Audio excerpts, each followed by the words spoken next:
नमस्कार मित्रांनो, जय शिवराय.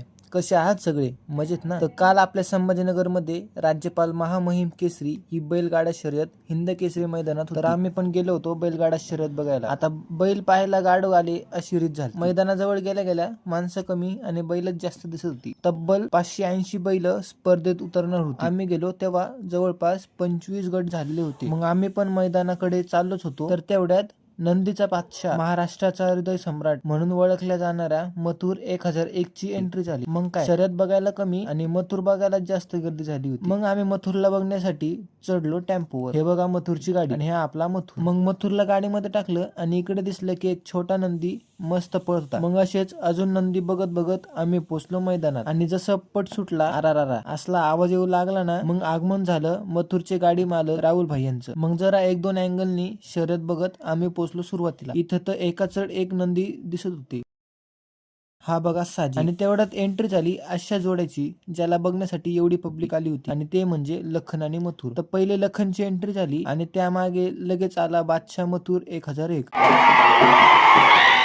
आणि जे ताशा वाजायला लागला पाय जागेवर थांबलेच नाही. मग बघा काय झालं. पहिले पट सोडण्याच्या जागेवर फक्त सुट्टी मेकरची गर्दी होती, पण जशी लखन आणि मथुरची जोडी इथं आली अर्धी पब्लिक इथंच जमा झाली. मग आम्ही बघू लागलो गट क्रमांक 39 ची वाट, कारण त्यात पळणार होते लखन आणि मथुर. झेंडा पंच बघता सगळं ओके आहे का, आणि मग जसा झेंडा खाली करणार तशी नंदी सुटणार. मग लय गरम वातावरण झालं तर म्हंटल थोडं थंड घ्यावं. नंतर अजून खतरनाक बैल मैदानात येऊ लागली. आता बैलाजवळ जायला पण भीती वाटत होती, कधी कोण उडवण कळत नव्हतं. चारही बाजूने लक्ष ठेवावं लागत होतं. मग बारी आली लखन आणि मथुरच्या पटाची आणि दोघांची जोड लागलं, पण तिकडे गर्दी खूप होती सुट्टी मेकरची. तर आम्ही पहिल्या पटाच्या मागे थांबलो, पण ह्या बैलांना काही दम निघत नव्हता. झेंडा खाली यायच्या आधीच सुटत होते. एकदा तर असे सुटले की डायरेक्ट पब्लिकच्या अंगावरच गेले.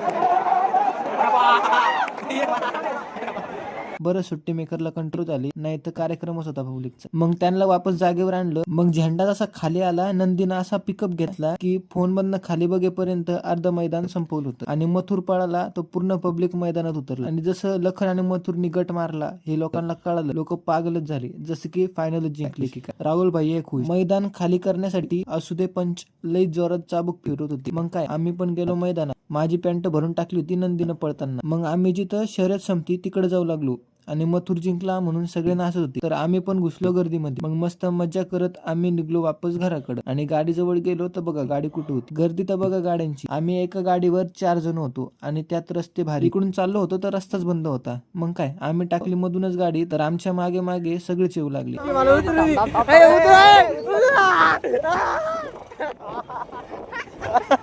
मध्येच तार कंपाऊंड होतं, पण आपण संभाजीनगरकर मागं फिरत नाही. मग काय, येऊ द्या गाड्या. मग बसलो गाडीवर आणि थोड्या वेळात पोचलो घरी. तर कसा वाटला आजचा ब्लॉग कमेंट मध्ये नक्कीच सांगा. भेटूयात लवकरच पुढच्या ब्लॉग मध्ये. तोपर्यंत साठी टाटा बाय बाय, जय महाराष्ट्र, राधे राधे.